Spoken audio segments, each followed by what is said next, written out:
The brain density of a 2-year-old looks more like an adult than it looks like a 1-year-old. And in fact, the brain density is denser than for an adult because there's a use it or lose it phenomenon, and where there's pruning or thinning out of the parts that aren't used. The more that's used, the more interaction, the more support, the more of it's retained. Okay? But there's a ton of brain development in early childhood. By the time kids are 3 years old, their brain is 80% the size of an adult brain. Huge opportunity that a lot of us don't totally exploit. This image, the answer was, let's see what they say. oh. Okay, B was what folks thought. The correct answer is A. The correct answer is A. And A was that these are gaps by 2 years old. This is a chart that got me interested in this. Those gaps, the skill gaps that we worry about later in school are stark by the age of 2. By group. Now clearly there are big overlapping distributions. It's not that every member of one group does better than every member of another, but the tendencies are there very well established by the age of 2. So the purples are 1-year-old, the gold is 2 years old. And the highest performers are white females. White females, yes, are the highest performers. And actually Asians don't pull ahead until about the age of 4. And you can trace that to time on task also. Well, and Asians aren't on. Asians are not on this chart. The data set didn't have a whole lot of Asians in this. Although there are enough Asians, I could have pulled some in, but they're not here.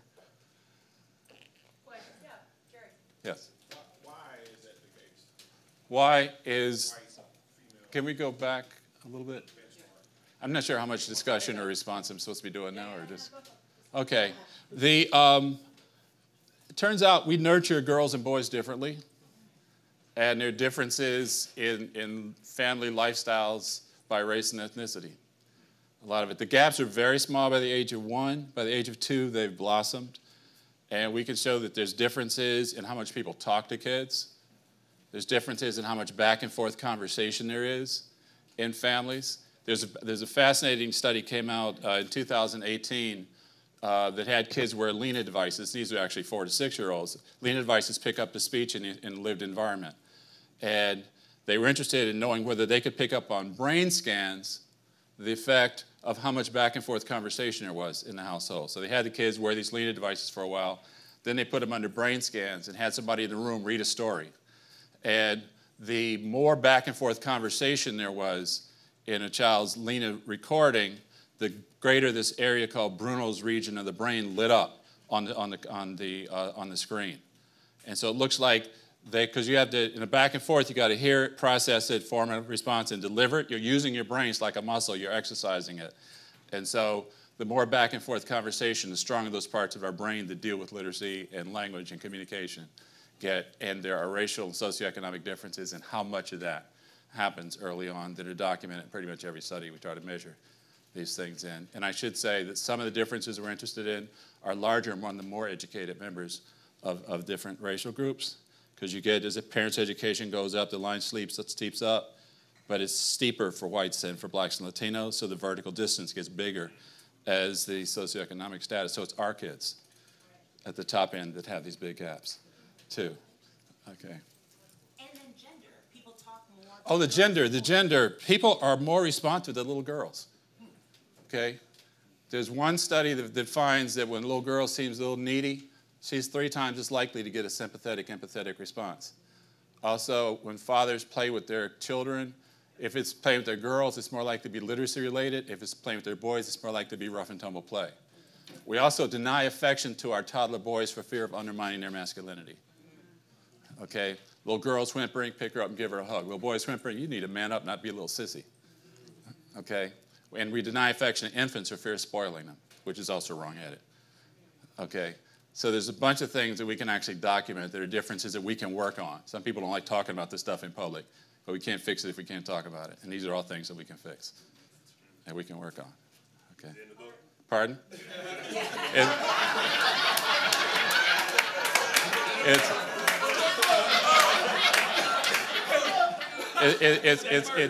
It's not only in the book, in the parental. and the parental role of the early learning partner. It's also an intervention we have called the Basics. It's trying to saturate communities with this information that they need. All right, I'm going to move us. Yeah. All right, I'm going to move Well, we're in us. 30 cities already trying to get. All right. So we. 34 minutes. I know, and poor Chris. Okay, Okay. so we talked about the gap in language processing skills. Which option is true? A, B, or C? You're fairly evenly split here. Yeah. The correct answer is A. Whoops, sorry, A. Hey, by 2 years old, there's a 6-month gap in language processing skills between children from the most advantaged versus the least advantaged household. This is Anne Fernald's work at Stanford. She finds that. So very early, and that back and forth, serve and return kind of communication that we talk about develops those language processing skills. And All right, we talked about the probability of mastering basic skills, right? Let's see what you guys said. B? All righty, correct answer is B. Right. Yeah. Go, Benita, go. So if kids enter kindergarten school ready, the likelihood is 85% that they're on track at 5th grade. If they don't enter kindergarten school ready, likelihood is 45%. This is a Brookings study that produced that outcome. All righty. Statements. We had 6 statements. Which ones are true? Here's what you guys said. Okay, 80% for the first, 70% for the second, 50% for the third, 90% there. So all 8 are true. All 6 are true. They're all true statements. Feeling secure in early childhood does predict what are called executive function skills. Later in life, children can hear 3 months before they're born, so we need to talk real talk as soon as they're born because they've already started to encode language. Infants are aware of quantitative magnitudes.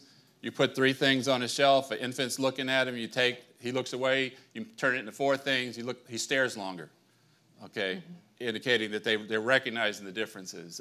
Play is so important, pediatricians have started to prescribe it. There's a new American Pediatric Association paper prescribing play. Reading books to children is important before they have language skills because they actually do have language skills before they can talk. But it's really not about reading, it's about a good experience with the book early on. The impact of back and forth conversations shows up on brain scans as part of the area, brain called Broca's area. That's what I was talking about a few minutes ago. So bottom line, there's a ton of early brain development. It's very responsive to the environment and to caregiver stuff. And we know some of those gaps are there by the age of 2 because there are differences in how much kids are experiencing these things. We can affect these environments. We can work through all kinds of institutions that parents already know and trust to reach them with this information and stop those gaps from being as stark as they are by the time kids reach kindergarten. Stop at that. Fantastic. Thank you. Thank you, Ron. Chris Bennett is a co-founder, founder, and CEO of a company called Wonderschool. Wonderschool, as we will learn about soon, is an early childhood education and is actually in our portfolio. So he is one of our seed stage, early stage companies in the portfolio that is up, off, and to the right. So I will let Chris take it from here. Name, tweet, Hello, mentor. everyone. My name is Chris Bennett. I'm the CEO and co-founder of Wonderschool. Wonderschool is a modern network of early childhood education programs that are operated in homes. My why, I believe every child deserves access to high quality early childhood education, and that's why I created Wonderschool. And my who, my photography teacher in high school. She's the one who introduced me to the ability to use my creative juices to take all the things that I've learned from an academic standpoint and then apply them in a creative way. Okay, so childcare desert. What is a childcare? I thought it was A. Let's see what you guys said. C. Yeah, you guys are good. Correct answer is C. Yeah, so a lot of the things that I want to talk through here is, we just heard about the importance of the first 5 years. At Wonderschool, we're pretty involved in making sure that every child gets access to high quality early childhood education. So wanted to just share some of the learnings that we've observed through our research. So what are the facts about childcare deserts? What percentage of families in the US live in a childcare desert? You guys are fairly evenly split between B and C. The correct answer, or sorry, between 51 and 35. The correct answer? Is that the answer? No, that wasn't the answer. Facts about childcare? No, those were your answers. Yeah. Got it, sorry. So you guys were fairly evenly split between 35 and 51. The correct answer is 51%. So yeah, you see there's a large percentage. Want to talk a bit more about? Yeah, so the big challenge with early childhood education in America today is there's just not enough of it. There's not enough options for families. And that was the big insight that we've essentially seen. How can we make sure that, to make sure every child gets access to it, you have to create a lot more capacity. And this gives you some insight into how big of a problem it is. Or how big of an opportunity there is. Absolutely. In which state? We looked at which state had the highest. It was Utah. And let's see, wait, sorry, can you go back? It's Utah, and a lot of folks here said Illinois. Yeah. So. Sorry? Literal desert. Why is it Utah? Why is it Utah? It seems like in Utah there's just a big underfunding of the creation of the programs. A lot of the care is done through family, so it's a lot of family care that. So what you'll typically see when children aren't going to a high quality program, they're typically getting early childhood education from a family member. And if the family member is not equipped to provide that care, it just creates this cycle of children not getting the right access. And that's our hypothesis for Utah. It's also, Utah funds virtual pre-K at the state level because of this issue. That's relatively new. That's right? new. Yeah. That's still just new. Yeah, upstart. You know about it, right? Great point to key off of. We looked at what areas, suburban, rural, or urban. And you guys are saying it's rural, which fits with Utah, right? But let's look at what the data says.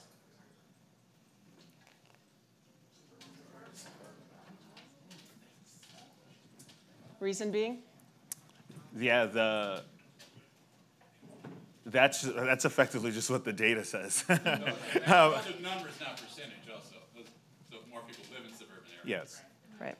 Those are raw numbers, not percentages.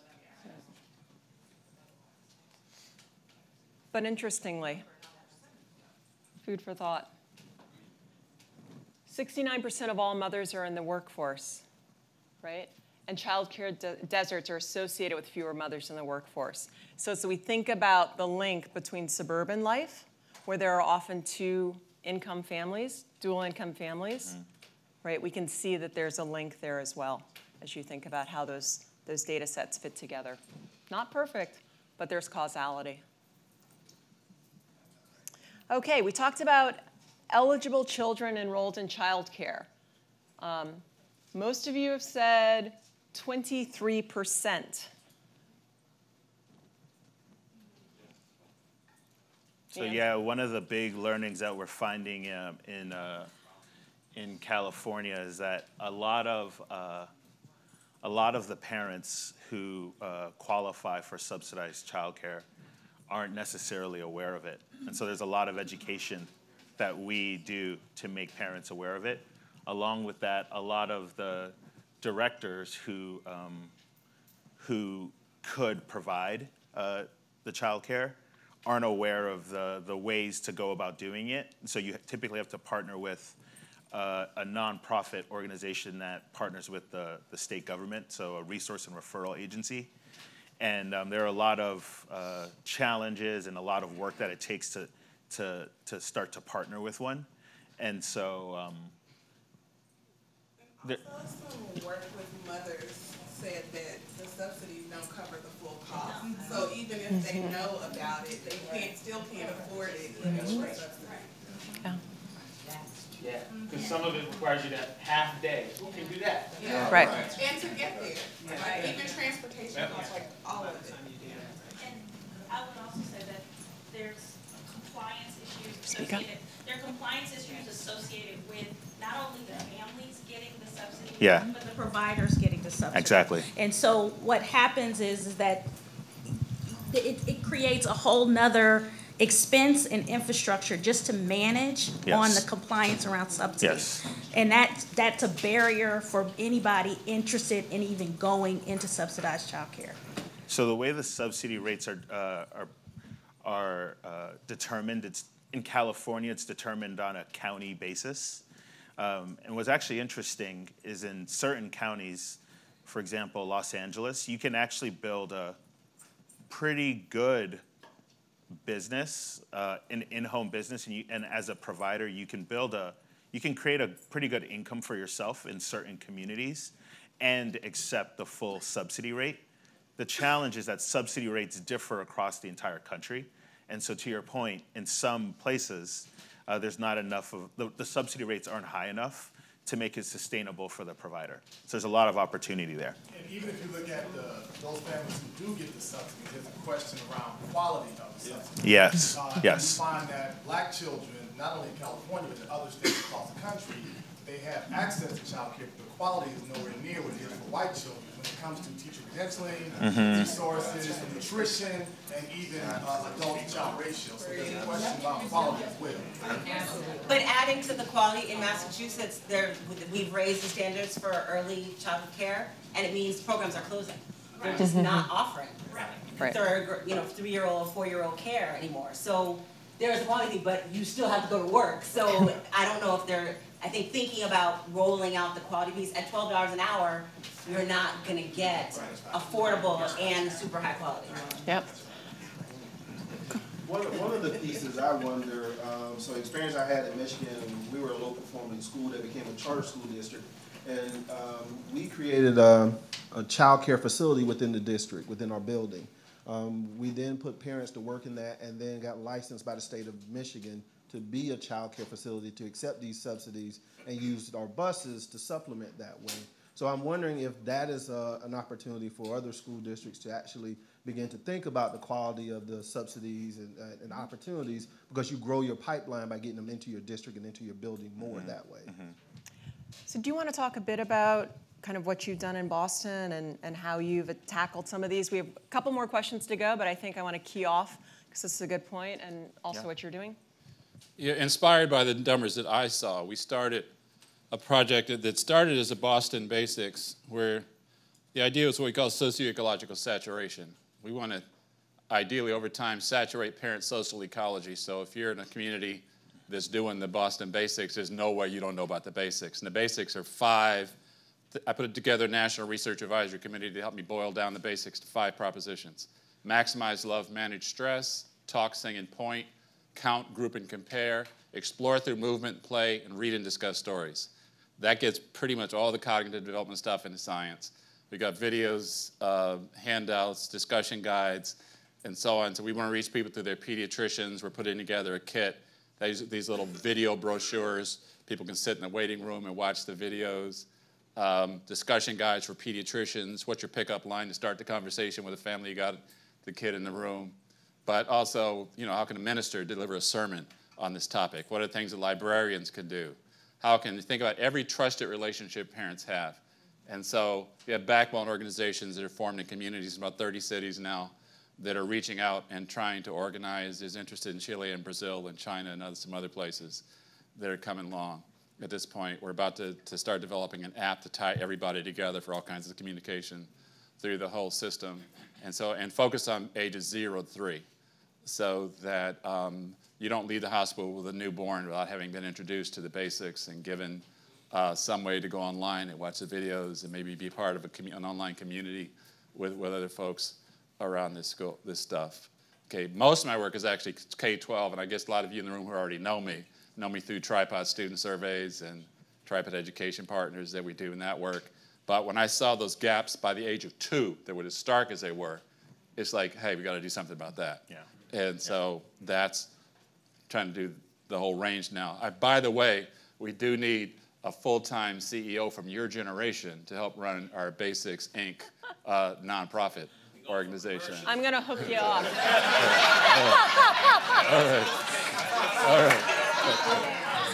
Take that search, Reed. Take that search. All right.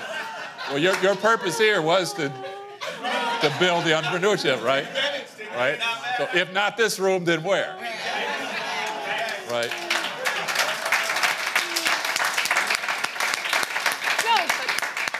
Some great ideas. What are other solutions that you're seeing to this? And there's one more question, but I want to jump into this. What are some of the solutions that you're using to tackle? So we've laid out a bunch of broad problems. Yeah. You have another way of going about it. What are you doing and what do you see? Yeah, the way we're going about it is we're empowering individuals to start their own early childhood education programs out of their homes.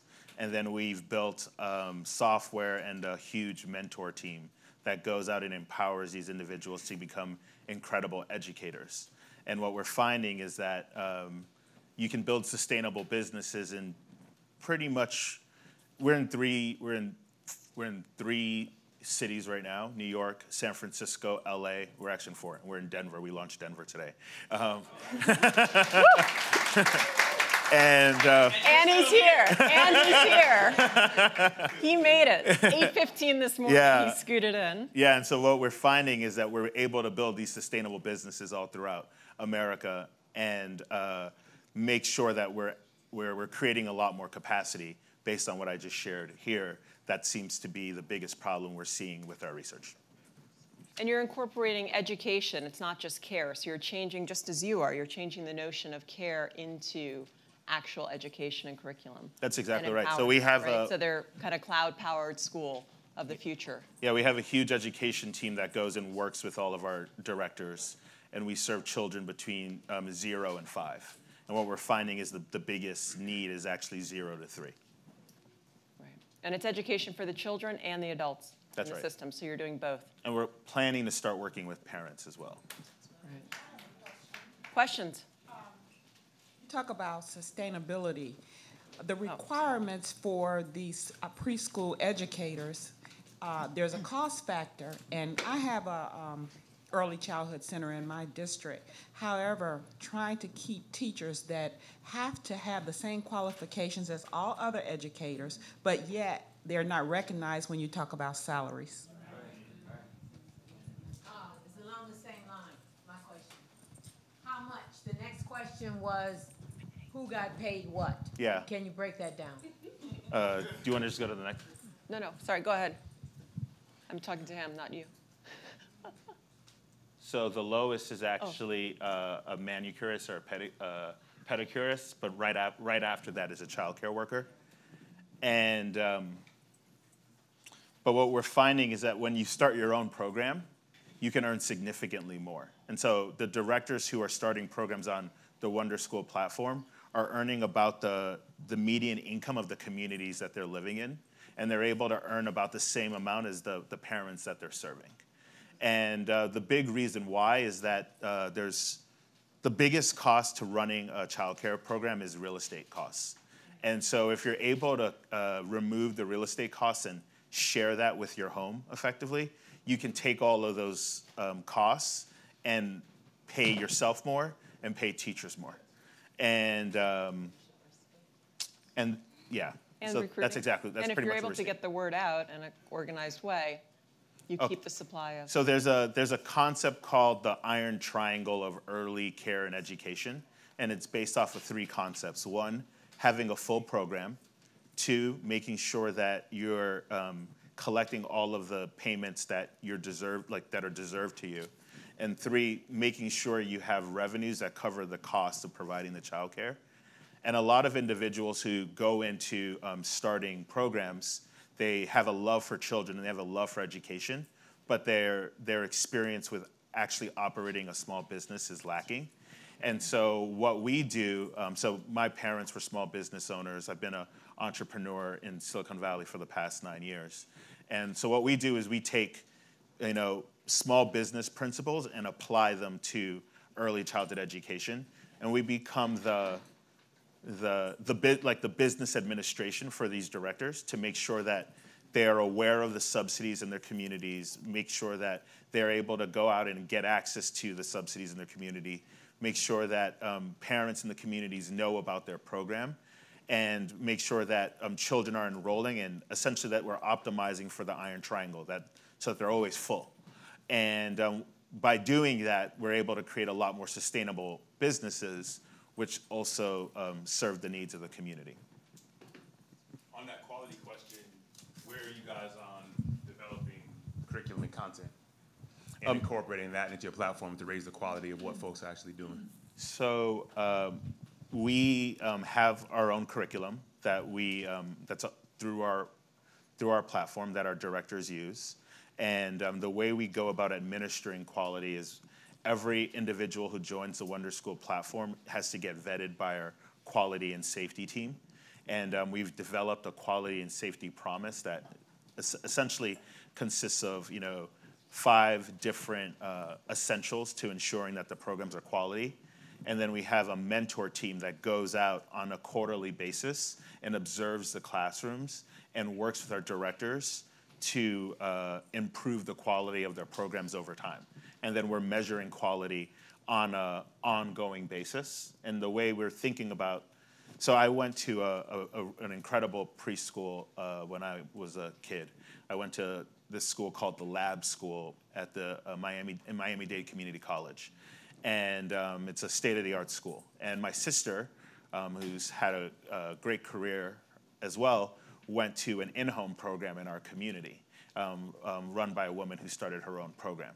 And the main idea of Wonderschool is how can we take the principles of a lab school and the quality of a lab school and make sure that we can spread that across all of the in-home programs on our platform. So we have this team that's going out and administering quality, administering our curriculum and making it better over time. And the idea is that to just continually iterate on that and get better over time. And there's wealth building in it too, because you have these small business owners, no? That's exactly right. So not only does it create wealth for the small business owner, but it creates wealth for the community because the parents who are able to put their children in childcare are able to continue with work. And then there's a number of studies that show that when children get access to high quality early childhood education, they go on and have successful careers, they're able to invest back into their community. So there's a number of positive externalities that are created from having a lot of access to childcare. What is the demographic typically of the folks? What's the demographic of your constituent or partner base? So our directors are all women. We have one man who runs a program. We have about 360 programs, and we're bringing on 80 a month right now. And we're gearing up to get to about 600 a month.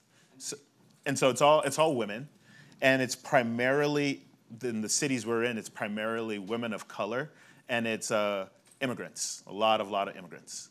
And then the parents just make up the demographic of the cities we're in. So the parent base is very diverse from all different, in every aspect, so race, socioeconomic, where the folks are from, primarily because we don't really discern where we start the programs. We'll start the programs anywhere in the cities we're in. And so the parent base just makes up the demographics of the city we're in.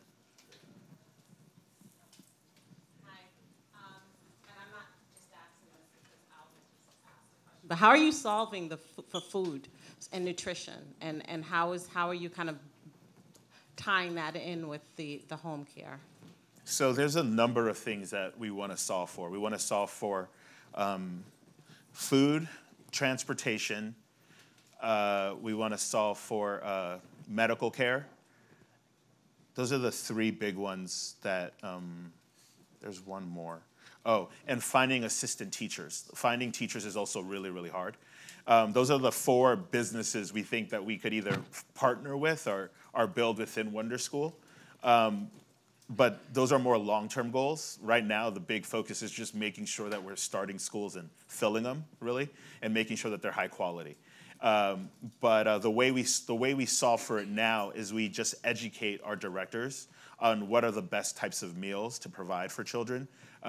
We've experimented with giving recipes and just giving menus to the directors. But what they're pretty much doing right now is they're either cooking while they're running the program, or they'll have parents bring food. This link between healthcare, education, neural networks is super important, right, Ron? Yeah, well, I guess when thinking about because you're working with the people who take care of the kids when they're not with their parents. And stuff we're doing is trying to affect what happens when they're with their parents. Absolutely. Or in their families. And so these are different times of the day, and we're trying to change the culture of caregiving.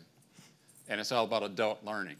And so my ears peaked up, and they talked about you and adult learning earlier today, because it's a whole chain of adult learning, right? You've got the parents and the caregivers who are surrounding the child, who you want to have their consciousness raised about the importance of what they do so that they can be more intentional about doing these things. And often we want to tell parents, you're basically already doing a lot of these things, you just didn't know how important they were, so you need to do them even more.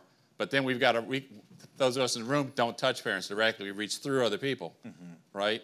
And so we've got to get those frontline service providers prepped to reach the parents effectively. We have to reach their supervisors to reach them. So it's about a lot of adult learning where there's the combination of the information that they need to take in, the inspiration that they need to have to deliver that information. And part of the challenge, our biggest challenge right now is financial sustainability.